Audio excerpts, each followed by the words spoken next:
Muy buenos días a los radioescuchas que nos sintonizan en las frecuencias de Telemetro Radio, a quienes nos ven por streaming a través de Metcon Go y también en RPC Televisión, en señal de televisión abierta y a través de las plataformas de Telemetro Cuarto Poder en YouTube. Bienvenidos a la emisión de hoy de Cuarto Poder, martes 8 de noviembre del año 2022. En estos momentos están celebrándose las elecciones intermedias o de medio término en los Estados Unidos. Recordemos, en estas elecciones se renueva totalmente la Cámara de Representantes, 435 miembros, se requieren 218 escaños para obtener la mayoría, es lo que aspira a hacer el Partido Republicano. Tradicionalmente, como dijimos ayer, el péndulo se mueve dependiendo de la gestión de cada ejecutivo en una u otra dirección. El presidente Trump fue víctima de estas elecciones de medio término, perdió el control. Ahora al presidente Biden parecen las encuestas indicar que puede sucederle lo mismo. También se renueva una tercera parte, un tercio del Senado de los Estados Unidos. ¿Por qué es importante estas elecciones de medio término? Pues porque del resultado depende en buena parte el desarrollo de la gestión del Ejecutivo, sus planes, sus programas, al ser sometidos a la Cámara Baja y a la Cámara Alta, pues pueden requerir de un mayor nivel de negociación en caso de que la oposición, en este caso el Partido Republicano, logre la mayoría, sobre todo para los temas que generan más polémica en ese país. Así que se espera que hoy por la noche se cierren las urnas, dependiendo del uso horario. Recordemos que en Estados Unidos hay por lo menos 3 horas distintas, el este, el centro, el oeste, se deben comenzar a dar los resultados a medida que se van cerrando las urnas.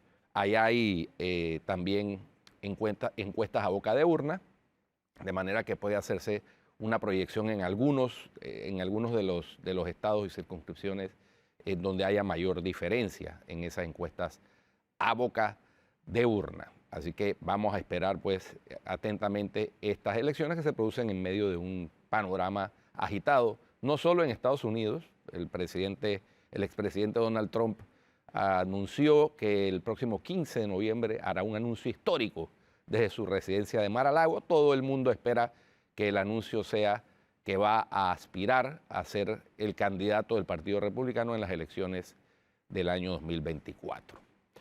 Muy bien, también en Estados Unidos están preparándose en la península de la Florida para lo que puede convertirse en un huracán muy grande, la tormenta Nicole, tormenta tropical que se desplaza por el Caribe y que puede estar entrando en las costas de Florida entre mañana y pasado mañana, y que como dijimos, puede llegar a constituirse, de tomar fuerza, en un huracán muy fuerte. Así que allá en Estados Unidos están muy preparados, acostumbrados a este fenómeno de la temporada de huracanes, por lo que toman las medidas de previsión en caso de ser necesario. Eso no los exime, como vimos en el mes pasado, de sufrir consecuencias devastadoras en algunas áreas de ese país.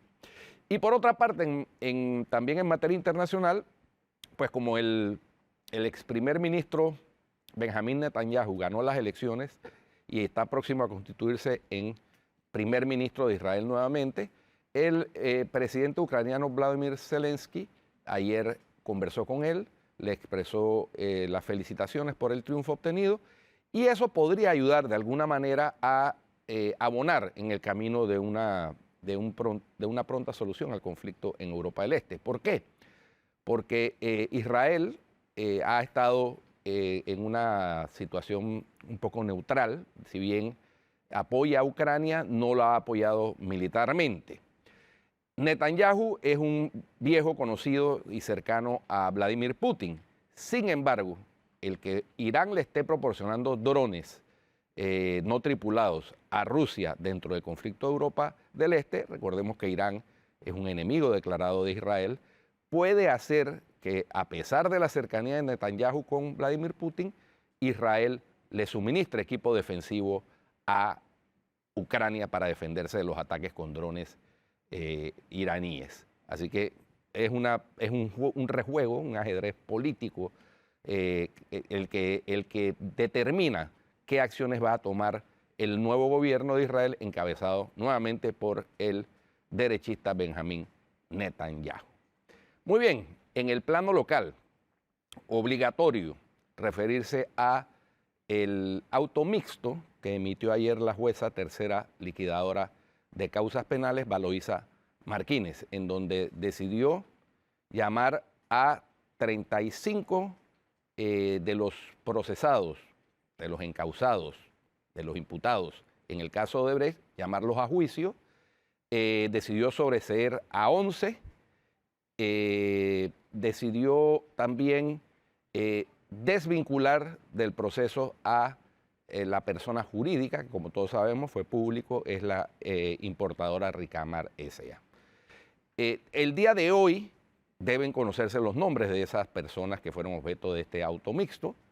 Esta etapa ya no está amparada por la reserva que solo cubre la etapa de investigación. De hecho, la audiencia preliminar de este caso fue pública, fue transmitida y ahí se conocieron los nombres de los imputados, de manera que en el día de hoy debe estarse produciendo un edicto, lo más seguro, que se publica en tablero, en donde aparecerán pues los nombres de las personas que van a ser llamadas a juicio, los que fueron sobreseídos, y ya se sabe pues porque era la única persona jurídica que fue desvinculada del caso importadora Ricamar S.A. También se fijaron las fechas de audiencia y tanto la audiencia de fondo y la fecha alterna en caso de que no se pueda celebrar la original para agosto y septiembre del año 2023. Esto yo creo que obedece no a ningún cálculo de carácter político, como hay algunos especulando por ahí en redes sociales, en grupos de chat, sino a la congestión natural del sistema. Las audiencias están programándose con mucho tiempo de postergación porque el sistema está congestionado.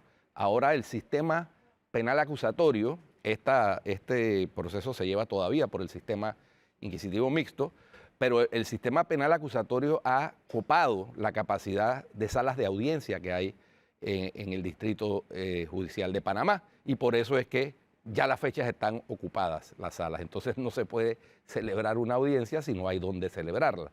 De manera que eso es a lo que obedece la fijación de esa fecha, que para algunos parece muy lejana, para algunos de los que están llamados a juicio parece que quieren hacer coincidir con el proceso electoral. No es ni lo uno ni lo otro, es simplemente que hay una congestión en las salas de audiencias, Atenor. Pero lo importante es que ya hay fecha. Sí, ya hay fecha. Ya hay fecha, o sea, hace un par de meses no teníamos ni fecha. Nada. Ahora ya tenemos una fecha, por lo menos sabemos que va a ser agosto del 2023.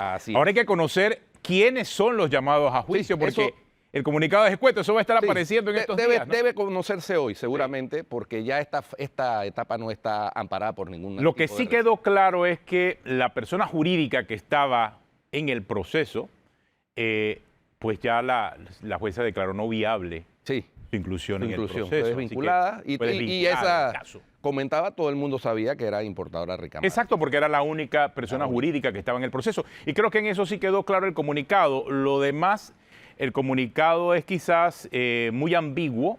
Hay que ver entonces ya quiénes son los que quedan y quiénes son los que quedan fuera, quiénes son los que quedan dentro y quiénes son los que quedan fuera del caso, quiénes son los sobreseídos dentro del proceso. Según el propio comunicado, se trata de 35 personas de un total de, creo que llegó con 49, incluyendo la persona jurídica, que eran 50 personas involucradas en el proceso. Así que ya hay un número importante que se va reduciendo en el caso y ahí entonces ya vamos viendo las caras de lo que va a ser el juicio del caso Odebrecht. Muy bien. Oye, Atenógenes, no sé si llegaste a ver durante el fin de semana largo de Fiestas Patrias, hubo un video de un ciudadano que se viralizó quejándose del proceso tedioso, complicado, burocrático y que se presta además para algún tipo de manipulación, que algún vínculo se encuentra o se puede encontrar con la corrupción, y es el proceso de las placas, de lograr las placas. Ha habido muchas quejas porque uno tiene que solicitar una cita pero resulta ser, por ejemplo, me decía un conocido, que él tiene varios carros a su nombre y entonces cuando va a pedir una cita, no le dejan hacer cita sino para una de las placas. Así mismo es. Y tiene que hacer el trámite, ir allá al lugar donde se recogen los stickers, porque ahora son stickers, no son Formar placas. la fila Formar la fila. para larga cada fila, uno de los carros. ¿Ah? pagar el estacionamiento, que es el estacionamiento más caro de la ciudad, Sí. 6 centavos el minuto. Y entonces luego que ya hace eso, entonces puede solicitar la siguiente cita para la siguiente placa. Así Eso es. a mí me parece que es el del nivel de Hasta lo que no absurdo. retires el sticker de uno de los autos, entonces puedes... Sí. Así es. ¿Qué pasa? Mucha gente se le pegaron los tiempos por la pandemia. Recuerda que como estábamos en pandemia, hubo extensiones, hubo alteraciones en cuanto a los tiempos, y por eso es que hay muchos vehículos en la calle que ni siquiera tienen el sticker correspondiente, porque hay un atraso grandísimo en los stickers. Entonces, mal puede un policía de tránsito detenerte y decir no tiene el sticker de la placa, porque es que primero hay que preguntarle al municipio dónde está el sticker. No lo están entregando a tiempo ni de forma sincronizada. Entonces, hay un problema. Tu carro puede estar revisado, es cierto, y puedes haber pagado la placa, pero no necesariamente tienes el sticker. Hasta que no esté listo el sticker en el municipio de Panamá, en el caso de las personas que tengan su carro acá en el municipio de Panamá. Algo similar está pasando en otros municipios del interior. No es exclusivo solamente del municipio de Panamá, y esto producto de los atrasos que se dieron por la pandemia, Guido. En relación, Pero sí es un problema. o como reacción más bien a ese video y a las quejas de la ciudadanía en redes sociales, la Alcaldía de Panamá ayer emitió un comunicado informando que a partir de hoy la empresa TX atenderá a los contribuyentes por orden de llegada en el día previamente reservado. Yo pregunto, ¿y eso no es lo que se estaba haciendo antes? No, lo que ocurre es que tenías que hacer la cita. Recuerda que era por los temas del COVID. Sí, sí, pero Lo es que todavía hay que hacer la cita, Sí. según dice esto. Pero ahora parece que es por orden de llegada, por lo que acabas de No, pero leernos. por orden de llegada en el día previamente reservado. Ah, ya entiendo. Entonces, eso es lo mismo que se estaba haciendo. Entonces, de todas formas, tienes que hacer la cita. Entonces, porque es lo que se estaba haciendo. el Porque es que cambio- la cita te decía que tenías que estar en el municipio a las 9 de la mañana. Nunca te atendían a las 9 de la mañana. La gente se quedaba hasta 3 horas, 12 del día por lo menos, para que te dieran Bueno. tu sticker. Aprovecha. Pero bueno, ahora hay que hacer la cita, lo que me parece también que ya no tiene mucho sentido, porque eso tenía que ver con el tema del distanciamiento social por la Sí, pandemia. correcto. Regresemos mejor a lo que había antes de la pandemia ya, Oye, a esta altura. que ¿no? funcionaba bien. Y que funcionaba bien. Funcionaba bien. Pero funcionaba bien. Antes de la pandemia y antes de la actual administración. Funcionaba muy sí, bien. exactamente. Pero bueno, mira, Bueno, ahora hay que hacerlo de esa forma. En el punto 3 del comunicado pudiera estar la diferencia. Dice, la empresa TX garantizará 16 ventanillas para la atención ininterrumpida al público.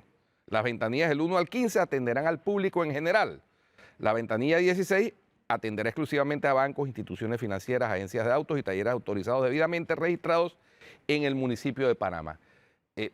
Si ahí es donde está la congestión, pues bueno, qué bueno que sea así. Sin embargo, el sistema de citas me parece y sobre todo de que no se puede hacer citas, si tú tienes 3 carros o 2 carros, ¿por qué no puedes hacer la cita para los 2 e ir a hacer un solo viaje? Claro. ¿No? Eso le ahorra tiempo y dinero a los contribuyentes. Y por último, la alcaldía aprovecha para echarle el agua sucia del estacionamiento soterrado a la actual administración para no variar. ¿No? Ahí aprovechan en el punto de decir que la concesión fue otorgada por la pasada administración alcaldicia a la empresa Estacionamientos Unidos. Pero de qué es el estacionamiento más caro del país. Oye, lo es. 6 centavos el minuto. Sí, ya sea para que vayas al municipio, Cámara de Comercio, cualquiera de las... Y cuando una de las máquinas, porque eso trabaja con unas máquinas pagadoras, cuando una de las máquinas pagadoras se daña, ni te cuento. Las filas que sí. se forman y Porque esos minutos exacto, haciendo la fila son a porque 6 cuando centavos llegan cada uno. entonces a tratar de resolverlo, el Bueno. problema es muy grave. Vamos a hablar hoy de la caja del Seguro Social, vamos a conversar con Jorge Nicoló.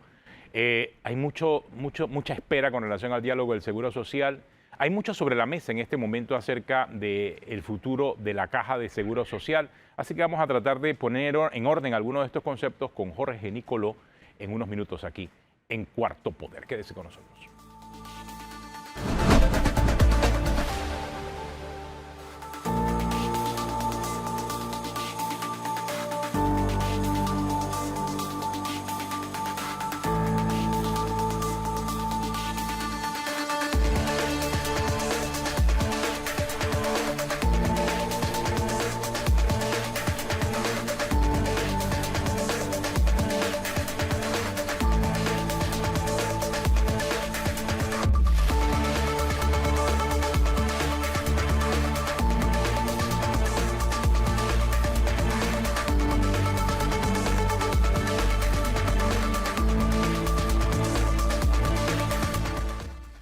Bien, ahí tenemos las imágenes del satélite de donde se aprecia cómo va desarrollándose la tormenta Nicole, próxima a entrar ya en la península de la Florida, todavía como tormenta tropical, pero los pronósticos son que puede llegar a convertirse en huracán. Esta tormenta se formó en el Océano Atlántico y afortunadamente no afectó a las islas del Caribe. Fíjate que pasa por encima de todas las islas. Y entra directo a Florida. Directamente a Florida. Que supuestamente va a entrar como huracán categoría 1, por lo menos el pronóstico que se ha dicho. Bueno. Son las 8:23 minutos. Antes de entrar en el tema de la Caja del Seguro Social, ayer recibí una nota fechada 31 de octubre y enviada al presidente de la República, Laurentino Cortizo, por parte del el alcalde del distrito Omar Torrijos, Eulalio Yangües Ruiz. El distrito Omar Torrijos es el distrito donde está la mina de cobre de First Quantum Minerals. Y él daba cuenta en esta nota, que la tenemos, vamos a ponerla en pantalla, escrita al presidente de la República, Laurentino Cortizo, que el día 18 de enero del año 2022 se recibió la noticia de la culminación de las negociaciones entre el Estado panameño y la minera para la concesión de un nuevo contrato de ley que regulara la concesión minera que se desarrolla en los distritos de Omar Torrijos y Donoso, allá en Colón. Dice la nota que el día 28 de marzo, del 2022, en calidad de presidente de la República, les anunciaron, en términos generales, la forma como el gobierno planea utilizar los recursos de las regalías procedentes del nuevo contrato de concesión. Y dice el alcalde Omar Torrijos que desde ese día a la fecha se nos ha indicado por parte del Ministerio de Comercio e Industrias que las negociaciones se encuentran en la etapa de redacción del contrato de ley. Dado que las autoridades locales y la población del distrito de Omar Torrijos Herrera no han sido parte del proceso de negociación y ante la falta de explicaciones y definiciones concretas por parte de los funcionarios del gobierno central sobre temas que afectan la planificación del municipio, su proceso de desarrollo económico, social y en términos generales, el futuro de las poblaciones del distrito, nos permitimos, en nuestra calidad de alcalde, elevar una serie de preocupaciones al presidente de la República. Entre esas preocupaciones del municipio de Omar Torrijos es que consideran que, al igual que el gobierno que usted preside, es de vital importancia la culminación y ratificación del nuevo contrato de ley de la actividad minera. Le preocupa al municipio de Omar Torrijos que todavía no obtengamos respuesta concreta sobre los mecanismos de funcionamiento y financiamiento que utilizará el fideicomiso que ha sido planteado por el gobierno. En el caso del municipio Omar Torrijos Herrera, los recursos provenientes de la regalía que se perciben en virtud del artículo 20 de la Ley 3 del 98. Y considera allá el alcalde del municipio Omar Torrijos que las autoridades locales deben ser parte de la administración de ese fideicomiso y que en virtud de la precipitada norma constitucional y de la ley no solo deben contemplarse proyectos desarrollados por el fideicomiso en los territorios impactados por la concesión minera, sino también garantizar recursos de las regalías. Me llama la atención que todavía esto no ha sido definido y tenía entendido como que, yo así le entendí al presidente, que ya lo del contrato con minera estaba listo y preparado. Sí, y ha habido una contradicción porque el viceministro de Comercio dijo algo distinto a lo del presidente. Exactamente. Si estuviera listo ya se debía haber mandado a la Asamblea, debería convocarse a sesiones extraordinarias. Debería. Para enviar el contrato ley, porque es un contrato ley a la Asamblea para su ratificación o rechazo. Lo que ha salido a la luz pública es, aparte de esta carta, la carta de la diputada Mayín Correa diciendo que eso es lo que hay. Dinero que haya de por medio que la consideren para su circuito.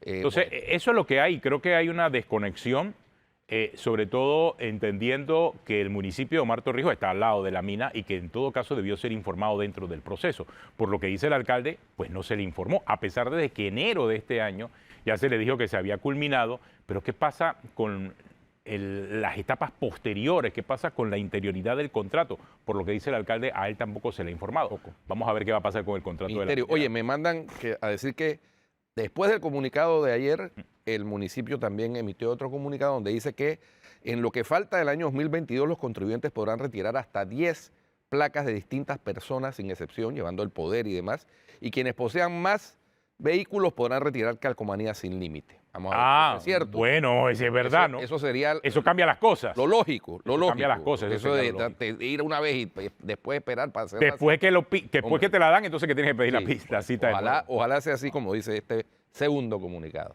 Bueno, a las 8:27 tenemos contacto con Jorge Nicoló. Vamos a hablar acerca de la Caja del Seguro Social. Hay un gran debate sobre la mesa en este momento, Jorge, sobre el tema de lo que hay que hacer con los programas o los subsistemas del programa de invalidez, vejez y muerte. Usted ha analizado muy de cerca este tema, no ahora, tiene ya varios años analizándolo.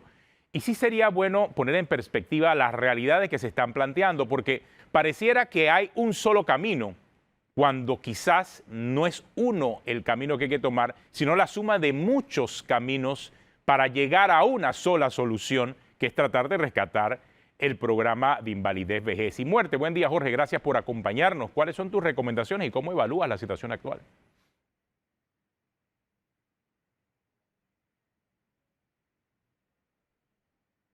Estamos sin... Bueno, parece que tenemos un problemita con el audio. Jorge, el audio. Sí, parece allí que no te estamos escuchando. Vamos a ver cómo afinamos ahí el tema del audio para poder escucharte. A ver, no te escuchamos todavía. Sí. Estamos tratando de resolver entonces el problema para ver qué va a pasar con... Hoy por lo menos se reúne la Junta Directiva de la Caja de Seguro Social, nos lo confirmó la presidenta de la Junta Directiva de la Caja de Seguro Social. Para ver si ya resolvimos el problema. Sí, ahora sí te escuchamos, Jorge. ¿Ya? Ahora sí me escucha. Okay. Ahora sí te escuchamos, Jorge. Mil disculpas. Clarito, a ver, clarito. este es un tema que está candente, o sea, y cada vez va a estar más candente porque se aproxima la fecha del 2023 y ya en el 2024 no hay dinero. Entonces, a ver, ¿cómo analizamos esto? Hay hechos, ¿no? Comprobados por la Junta Técnica Actuarial y por el estudio de la OIT. Los dos estudios llegan a la misma conclusión. El sistema exclusivamente beneficio definido quiebra. No tiene fondos a partir del 2024. Entonces es una realidad que en 1 año y 3 meses no hay fondos para la gente. Y estamos hablando que hay mucha gente que depende de esto. Actualmente, jubilados hay cerca de 300.000 y hay 600.000 que en los próximos 20 años van a irse jubilando poco a poco. Eso nada más es en el sistema exclusivamente de beneficio definido. Si vemos esto es un problema incremental. El asunto es que los déficits causados por el modelo y que es un sistema en este momento cerrado, definitivamente aumentan de una manera vertiginosa, ¿no? Entonces ha habido varias propuestas. Hay una propuesta que se dijo que, la solución es que se elimine el mixto, se pasan todos los fondos del mixto, que tiene fondos porque nadie se ha jubilado, y se lo dan al sistema exclusivamente de beneficio definido. Y ya la Junta Técnica Actuarial se pronunció sobre eso en su estudio del 2018. Y en ese estudio fue muy claro y dijeron, eso sería un desastre. Y el desastre sería de que los déficits ya no llegan hasta 6.000 en el punto más alto, sino llegan a 13.000, 14.000. Entonces, a raíz de esto, ellos recomendaron, esto es peor, así que ni siquiera lo toquemos. Y esto lo hemos consultado un grupo con actuarios de mucho nombre que han estado también en su programa, y el efecto es así. Esa no es la solución, ¿no? El otro aspecto es, bueno, en el sistema mixto, uno de los problemas es que no da suficiente tasa de reemplazo en este momento, ¿no? Y aquí hay algo que sí vale la pena mencionar, ¿no? En el estudio de la OIT indican de que hay que reformar definitivamente el mixto, y una de las razones es que el subsistema mixto tiene 2 subcomponentes. Un subcomponente exclusivamente beneficio definido, que es el que recibe la mayor cantidad de las cuotas, y el otro componente, que es la cuenta de ahorro individual, que es arriba de los 500 balboas, recibe el 10% solamente, aunque se paga el 3,5%. Entonces, la diferencia va nuevamente al fondo exclusivamente de beneficio definido del mixto. Entonces, ¿pero qué pasa? Cuando llega la edad de jubilación, hay un tope de pago en el sistema mixto, que son $500. Entonces, cuando eso ocurre, entonces hay un desbalance en la tasa de reemplazo o en la jubilación que se recibe, porque hay un tope. Obviamente, aquí hay que analizar esto un poquito más a fondo, Y la experiencia de los otros países nos enseña claramente de que el sistema exclusivamente de beneficio definido es un tema piramidal. En este caso, eso hay que reformarlo, hay que pasar toda esa parte que todavía tiene dinero al sistema de cuentas de ahorro individual. ¿Quiénes han propuesto definitivamente otra versión? ¿No? La otra versión es una propuesta del sector privado, las cuales antes que hicieran la propuesta, el grupo estuvo analizando esa alternativa porque es la que está ahora mismo en tendencia con los países más exitosos. Entonces, esa propuesta es una propuesta de pilares y también es una propuesta que incluye una parte solidaria, ¿no? En el caso de Panamá, la propuesta incluye 3 pilares. El primer pilar es un pilar en el cual se le llama no contributivo porque se paga con los impuestos y eso puede ser un programa de 120 a los 65. La novedad en la propuesta del sector privado es que dice lo siguiente. Actualmente, aproximadamente el 50% de la gente paga seguro social 1, 2, 3, 4, 5, 6, 7, 8 años, pero no se jubila.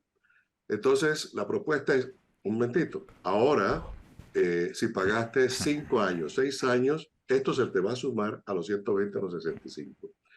Y el grupo, con los actuarios allí, hicieron varios cálculos y esto puede subir, en vez de 120 a los 65, puede subir hasta 255, 260.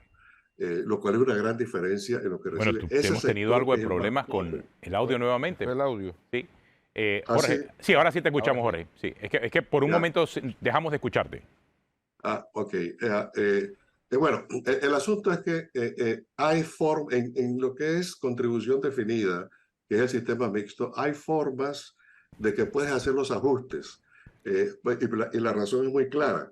Cualquier sistema hay que hacer los ajustes de los parámetros.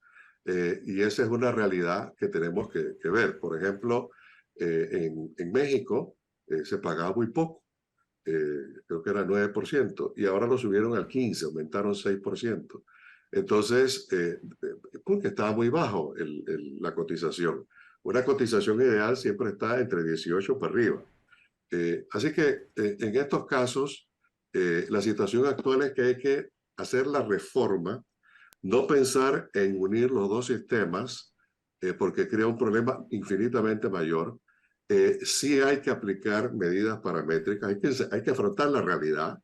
El riesgo mayor en esto es que si no hacemos lo correcto, esto va a dar al traste con la economía nacional. No se acaba Panamá, no. Lo que sí es cierto es que si ahora no hay fondos para atender las necesidades básicas de mucha parte de la población, ni en mejorar la educación, ni infraestructura, ni nada por el estilo, pues si pasa esto, los recursos van a tener que ir hacia definitivamente un sector de jubilados, que es mínimo comparado con toda la población en este momento. Entonces creo que estamos en un momento crítico, en donde las fuerzas políticas van a jugar un papel importante. Y aquí es el riesgo mayor, porque los grupos sindicales están con la cuestión de la mente, es decir, no, esto hay que unirlo. Ya se le ha dicho, bueno, presenten sus propuestas. Y yo creo que la alternativa es aquí abrir el diálogo como debe ser, no como lo estructuraron. El diálogo debe ser con las 3 partes más importantes, pero tiene que empezar con un tema técnico. Ahora, la técnica, perdón, la técnica de negociación aquí de una de las partes es decir, no quiero escuchar nada, no voy a estar presente en esta cosa, no acepto y punto. Bueno, eso no es diálogo. Pero sí se requiere definitivamente sentarse y decir, bueno, esto es lo que tenemos ahora, ¿qué propuesta tienes tú? Y entonces ellos dirán, únelo. Y entonces la OIT o la Caja de Seguro Social, su departamento actuarial con la Junta Técnica Actuarial, hagan las corridas a ver qué sale. Que ya lo hicieron, pero bueno. Y el sector privado que diga, esta es mi propuesta, córrenla a ver cómo sale esto y listo. Ahora, no es que desaparece todo un sistema con estos cambios. ¿Por qué? Porque tiene gente que ya se le debe su jubilación y en los próximos años se va a jubilar más gente. También hay algunos que tienen ya 50 y tantos años los hombres y las mujeres también. Y dice, oye, a estas alturas me vas a poner a mí a cambiar el sistema y empezar a aportar. Y eso hay que hacer una transición que va a ser de años. Entonces, cuando uno ve esto, pues eso tiene que haber un balance entre uno y otro. Hay maneras que se puedan financiar. Lo que pasa es que lo primero es lo primero. Lo primero es, si este es el modelo, veamos las fases de transición, cuánto cuesta una, cuánto cuesta la fase 2, cuánto cuesta la fase 3, y vemos la manera de financiarlo. Si nos quedamos como estamos, no hay manera de financiarlo. Entonces, vale la pena atacar el problema de una manera seria, sosegada, analítica. Pero obviamente sabemos que esto es un tema emotivo, es un tema político. Y aquí tendrá que jugar la parte de habilidad política de muchos, ¿no? En este caso, de los gobiernos estrictamente de turno. Creo que es un craso error dejar esto para que se discuta a después.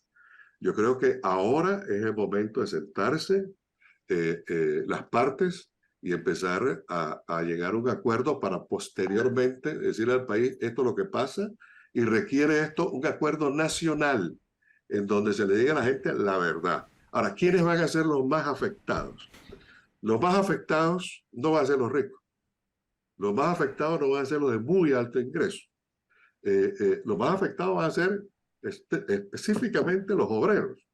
Y esa es la parte que a veces yo no puedo entender, en el sentido de que defender una posición de que se quede todo igual, pues quiebra. O sea, va a quebrar, quiebra ahora y si lo unes va a quebrar de todas maneras. Y el problema va a ser mayor porque no lo vas a poder solucionar. Así que es un tema complejo, emotivo. Las bases técnicas están muy claras y se pueden hacer las corridas de los modelos que quieran y ahí nos dirán qué es lo que está pasando. Eso es un ejercicio que hay que hacer dentro del proceso del diálogo y negociación y posteriormente ser transparente, ¿no? Es decir, esto se requiere. Ahora, esta es la parte, por así decirlo, actuarial y financiera de cómo estructurar el programa para que tenga sostenibilidad en el tiempo. Hay otra parte, es cómo implementas esto en una organización que se llama la Caja de Seguro Social, cuya parte administrativa es un absoluto desastre. Tiene 10 años en que nadie sabe cuánto tiene su cuenta de ahorro en el sistema de cuenta de ahorro individual. Entonces, ese es otro problema gigantesco que también hay que acometer. Pero cada cosa hay su momento. Jorge, dentro de los planteamientos que hemos tenido acá en el programa por parte de varios estudiosos del tema, Domingo Latorraca nos planteó los 8 escenarios que estudió la Junta Técnica Actuarial. En todos, ¿no? El gobierno tiene que poner plata. El gobierno le hace de los contribuyentes, ¿no? Sí. Porque el gobierno no tiene dinero. El dinero del gobierno sale de los impuestos, de las tasas, de las contribuciones, de las utilidades de las empresas públicas. Es decir, es dinero público, dinero de los contribuyentes. En unos tiene que poner más, en otros menos, pero en todos hay que poner más de los 140 millones que es lo que supuestamente se pone en el escenario mucho actual. más. Mucho más, así es. Sí. Entonces es un problema que, como bien anotas tú, es técnico. Sin embargo, yo planteaba que los grupos estos sindicales, populares, etcétera, tienen a connotados economistas. Incluso hay una que es precandidata presidencial, que saben y manejan los datos técnicos. Entonces no entiendo por qué esos economistas, ella, el señor Hughes, etcétera, no le tratan de explicar a los otros que el problema es un problema de matemática, de números, no es un problema de cuestiones políticas, sino es simplemente un problema técnico, como bien anotas tú. Oye, la verdad es que yo también me he hecho la misma pregunta, ¿no? Y he llegado a la siguiente conclusión. Ellos saben, o sea, no es que no sepan, ellos saben. Tienen una posición política desde hace muchos años. Entonces, ellos son políticos. O sea, ellos son políticos. Que sean líderes sindicales, no es que sean diferentes, son políticos y por eso están en esa posición desde hace tantos años. A ver, el asunto es que yo he leído casi todo lo que han publicado sobre ese tema y empiezan agregando todo lo del canal, empiezan agregando, y bueno, lo último es una porción de lo del canal, lo de la mina, que no haya corrupción. Meten algunas cosas como la fibra óptica, que es una cifra increíble que no sé dónde la sacaron. Eso no tiene sustento. Y hay una serie de cosas que dicen, bueno, aquí puede salir 2000, y si no hay corrupción, salen miles de millones, ¿no? Bueno, yo creo que ese no es un análisis serio, un análisis para sustentar quizás una posición política. Yo creo que ellos sí saben, pero le quita cara decir, bueno, he estado hablando por 20 años de decir que esto no, que esto hay que seguir con este sistema y de repente aceptar que diga, oye, no, no, tenemos que ir al otro sistema. Pero esta no es la primera vez que ocurre en el mundo. Esto ha ocurrido especialmente en los países europeos de manera muy notoria en los últimos años, en donde sindicatos, empleadores y gobierno han llegado a un acuerdo. Y estos son sindicatos, pero sindicatos bravos de Boston, ¿no? Los sindicatos, especialmente en los países que tienen el llamado bienestar, economía de bienestar, como Holanda y estos países, ¿no?, nórdicos. Entonces, ¿qué es lo que pasa? Es gente que hay un acuerdo, y el acuerdo me parece obvio, ¿no?, que hay que hacerlo. Es básicamente eliminar el sistema de beneficio definido, que no lo puede eliminar del todo. Hay mucha gente que está en eso. Pero hace la transición full de la gente hacia un sistema de cuentas de ahorro individual. Entonces, contestando específicamente a tu pregunta, yo creo que ellos se han encerrado y se han metido en una esquina en donde por mantener una posición que ya se ha comprobado matemáticamente que es insostenible, desde el punto de vista actuarial es insostenible. Antes no habían corridas y pasaron años que no había corridas en la Caja de Seguro Social. Ahora sí la hay. Dijeron, uno los sistemas, hubo la corrida y salió un desastre. Todavía mantienen eso. Pidieron a la OIT para ver si cambiaba la cosa. La OIT vino y comprobó lo mismo. Entonces, está en una situación, yo creo, un poco difícil. En eso hay que ver cómo se negocia desde un punto de vista político, de tal manera que ellos puedan llegar a un acuerdo. Ahora, estos cambios no se pueden hacer, decir, esta es la nueva ley, se elimina el sistema exclusivamente de beneficio definido y ya a partir de un año pasamos todo al sistema de cuenta de ahorro individual. No. Esto lo que hay que hacer es programar una transición como lo han hecho otros países. Holanda es el último ejemplo. Ellos dijeron en el 2020, creo que fue, que esto iba a tomar 4 a 6 años. Entonces, hay una transición que hay que considerar. Ahora, hay que aprender de la gente que lo ha hecho. Y creo que hay mucha asesoría sobre el tema. Eso ayudaría a manejar el tema político que tienen, en este caso, los líderes sindicales. Nada de las propuestas específicas que han hecho y que han sido publicadas de cómo darle sostenibilidad al sistema no lo sostiene. Volviendo al punto que me hablaste de Domingo, que fue muy interesante, vimos también todas las propuestas, que son propuestas nada más, de los cambios paramétricos que presentó la Junta Técnica Actuarial, y es muy interesante. En esas propuestas de la Junta Técnica Actuarial se mencionan, son parámetros, ¿no? Dice, bueno, si quieres mantener una cosa, te va a costar tanto. Si quieres mantener la otra, te va a costar tanto. Y si quieres mantenerlas todas, esto es lo que te va a costar, un montón de plata. Entonces, esa era una guía, no es que específicamente sea eso, esa es una guía. Eso le da un poquito de vida al sistema, pero los déficits siguen subiendo. Lo que hay que evitar es que los déficits sigan subiendo, porque con cualquier medida paramétrica esto va a seguir.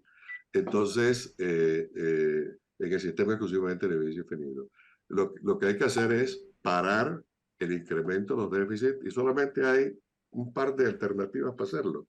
La primera alternativa es decir, bueno, vamos a mover una parte de esa población que está por jubilarse en el sistema exclusivamente de beneficio definido, la pasamos al sistema de contribución definida o cuenta de ahorro individual, le reconocemos lo que hayan aportado, porque sería injusto que una persona de 45 dice, no, ahora tienes que empezar a ahorrar.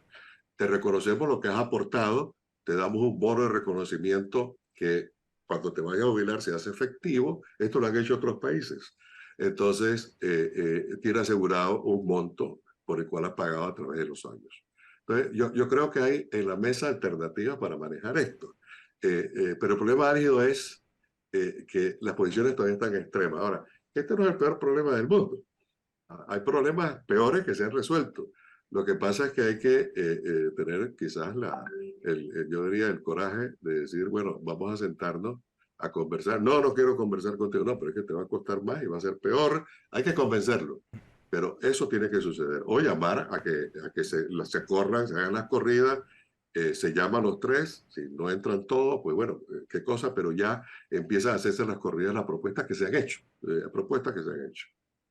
Claro, entender también, Jorge, que no es cerrarse quizás en un solo camino, porque tú mismo has descrito y siempre has planteado, o sea, hay que ver todas las alternativas posibles. Sí. Incluso aquí en este programa lo dijo el ex subdirector de la Caja del Seguro Social. O sea, la misma institución también tiene un problema de gestión, que la misma ley limita mucho la propia gestión de la entidad frente a los activos y el patrimonio que tiene la Caja de Seguro Social para enfrentar la situación de este programa y la situación del resto de los programas que tiene la entidad, ¿no? Sí, con el cambio hay que incluir primero unos parámetros muy generales, porque definir todos los cambios que hay que hacer en esta etapa me parece un tanto prematuro, pero sí grandes cambios, ¿no? Uno de los cambios principales que hay que hacer definitivamente en esto es que esto no se puede seguir manejando así, que uno solo lo maneja, que es la Caja de Seguro Social, manejando 10.000 millones de dólares o balboas, sin una supervisión. Lo segundo es que hay que modernizar la Caja de Seguro Social, ponerla en el cual no tenga los nudos gordianos internos, que hay muchos nudos gordianos internos. Es decir, una aprobación tiene que ir a un departamento, tiene que ir a otro departamento y después a la Contraloría para que esto se mueva. Eso sí. Ahora, ¿cómo manejamos las inversiones? Ese es un tema específico. Y esto hay que tener mucho cuidado. El Fondo Monetario Internacional en el 2015 escribió de que definitivamente la Caja no está preparada para manejar un fondo de inversión. No tiene el expertise para hacerlo. Y eso lo puso en su informe de ayuda técnica. Esto hay que separarlo. Ahora, como aquí se habla que si lo pones en entidades privadas es privatización, y la palabra privatización aquí en este país es anatema, entonces, bueno, pero tienes el fondo que hay del 2% del CIACAP, que lo han manejado muy bien, lo manejan 27, 30 personas, tiene 800 millones y tiene medio millón de socios. Entonces, esa es una primera avenida. Y ellos invierten sus fondos para obtener más rendimiento. Hay que eliminar el nudo gordiano de que ahora mismo el 80% de las inversiones están en papeles del Estado o en depósitos a plazo fijo en banca estatal. Eso no rinde nada. Entonces, no hay forma de crear un verdadero fondo si estás allí agarrado y amarrado. Entonces, hay muchas cosas que hay que hacer. Hay que poner qué es lo que es prioritario. Hay que entender a dónde queremos llegar y cuáles son los pasos para llegar. Pero hay que entender las prioridades. En este momento la prioridad es una prioridad de caja, es una prioridad financiera que hay que ver, pero inmediatamente hay que ver la parte, cómo vas a administrar esto. Si no lo haces, muerto. O sea, pasar 10 años metiéndole plata a los sistemas y arreglándolo a los panameños vida mía, y todavía nadie sabe cuánto tienen sus cuentas de ahorro al día, como el CIACAP sí lo hace, es inaceptable. Es decir, no, yo me quedo con lo que está porque no quiero otro modelo. Pues eso es absurdo. Ahora, hay que entender que también en la caja hay centros de poder. O sea, a la realidad hay que entenderla. O sea, esto no puede ser de que no, voy a cambiar, voy a sacar esto, voy a hacerlo, porque el día siguiente, no el día siguiente, a las horas, te hacen una huelga y te paraliza. No, Entonces, es un problema complejo. es que la solución pasa también por la despolitización de la entidad. Porque Pero eso no se logra. Eso tiene un proceso. Eso tiene un proceso. Y ese proceso hay que hacer la planificación correcta. Porque estos controles internos que yo le llamo de la gente interna ya, son muy poderosos y controlan. Entonces, eso es lo que pasa. Esto sí requiere un cambio. Como Peter Drucker y otros que han escrito sobre los temas de cambio, es muy claro, cuando la institución o la empresa o la corporación pierde su esencia de ser, entonces hay que hacer un cambio urgente. Y aquí la esencia de la Caja de Seguro Social es dar servicio de salud, garantizar pensiones. Pero cuando uno ve que en todas estas cosas paralizan los servicios de salud, paralizan la parte administrativa y se paraliza todo, por las razones que sean y las reivindicaciones que quieran, y no se da servicio de salud o se da un servicio de salud pésimo o la atención es pésima, uno se da cuenta que la esencia de esa organización ya no es lo que era para que fue fundada. Hay otras cosas que ahora mismo se sobreponen sobre ella y ese es el peligro que tenemos hoy día. Bueno, muchas gracias, Jorge, por acompañarnos aquí en Cuarto Poder con tu análisis acerca de la situación actual de la Caja de Seguro Social. Gracias por acompañarnos. Tenemos una pausa y ya regresamos aquí. Gracias.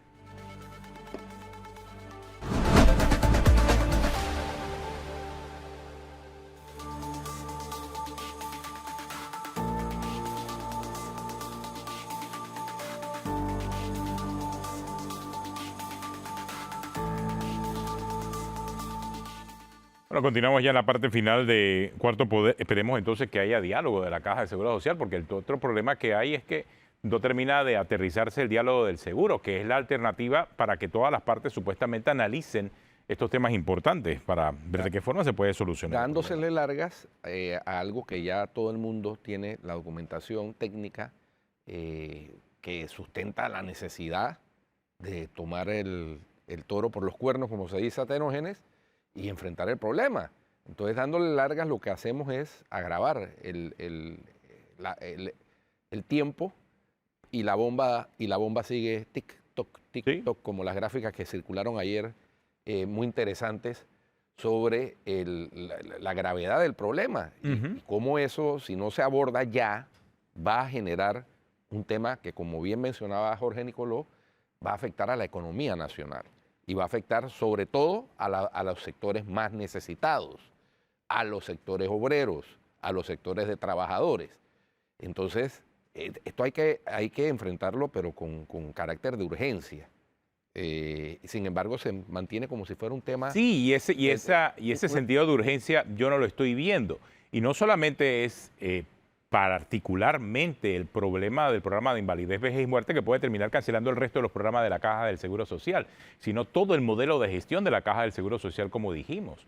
O sea, la politización dentro de la Caja de Seguro Social. Yo creo que esos temas son los que quizás no quieren discutirse en la mesa de diálogo, y por esa razón, porque es que se habla de las alternativas para el programa de invalidez, vejez y muerte, sí, pero es que pasar por reconocer y ver de qué forma se integra todo en una solución única, claro, pero no a través de una respuesta única, sino de la suma de muchas alternativas que existen ya sobre la mesa, que pueden ser unas relacionadas con la edad de jubilación, que pueden ser otras relacionadas con las cuotas, que pueden ser otras relacionadas con los aportes del Estado, pero también tienen que pasar por la forma en que se administra la entidad. La entidad no puede estar siendo y seguir siendo parte de un esquema político. Es una entidad de seguridad social y una de las entidades, la entidad que requiere más presupuesto del Estado y la entidad también más noble del Estado por los servicios que brinda, ¿no? Claro, y como bien anotaba Jorge Nicoló, es un problema que tiene solución, no es un problema insolucionable. Lo que pasa es que hay que abordarlo